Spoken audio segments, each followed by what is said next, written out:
My name is D. Linear Shook, and I am the information collector. For the past few weeks, I have been highlighting the Blue Ridge Parkway. And for my last week in the series, I have come to you from the French Broad Overlook, where the Blue Ridge Parkway crosses Highway 191 near the North Carolina Arboretum. It's an amazing place to visit, and there are many overlooks that literally give you a bird's eye view of the surrounding area. This one's just up the road from 191, and well worth visiting. It's a wonderful place to wrap up our weekly series. Throughout the pandemic, people have been spending more time at home, and that means they've been investing more in home comforts like furniture, electronics, consumer goods. Well, Aaron's is one of the largest providers of furniture, home electronics, and accessories, with nearly 2,000 stores in 47 states in Canada. The pandemic has provided a boost to their business, and they announced last Wednesday a 10-cent per share dividend payable on July the 6th. Last Tuesday, San Diego's Bionana Genomics announced that they had received U.S. patent 10,995,364. which involves labeling DNA molecules for later detection, allowing further enhanced genome mapping and identification. This is optical genome mapping. Now, their prior SAFR system had provided genomic structural variance detection. This patent uses sequence-specific probes to extend SAFR's detection range to the single nucleotide variant. Bionana Genomics holds 67 patents. Last Monday, Lockheed Martin really thrilled fans of the Marvel Cinematic Universe when it announced a successful demonstration of Project Hydra. Completely unrelated, supposedly, to the shadowy organization in the Marvel Cinematic Universe. This is a 5th generation communications network on the battlefield. Last Monday, they announced the Skunkworks team had connected a U-2 to 5 F-35 jets, an F-22 jet, plus ground operations using open systems gateway payloads on board the U-2.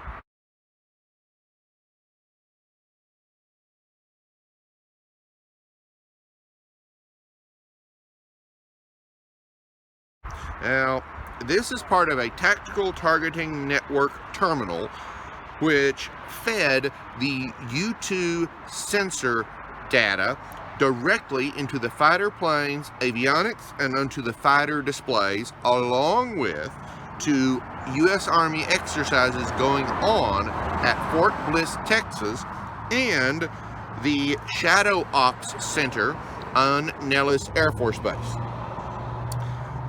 This is the first time bidirectional communication allowed sensor data to be shared, and it involved the Air Force's Advanced Battle Management System and the Army's Project Convergence. Now, anyone familiar with the Cold War will know about the U-2 being shot down with Francis Gary Powers over Russia. This is a new advanced U-2. It's been stealthed up and censored up, but nonetheless, it's still basically a giant flying glider. So it goes high up, it can see everything, and it feeds sensor data to the operators both in the air and on the ground. I don't know for certain, but the fact that there were 5 F-35s, 1 F-22 operating, plus the ground operations, at Fort Bliss.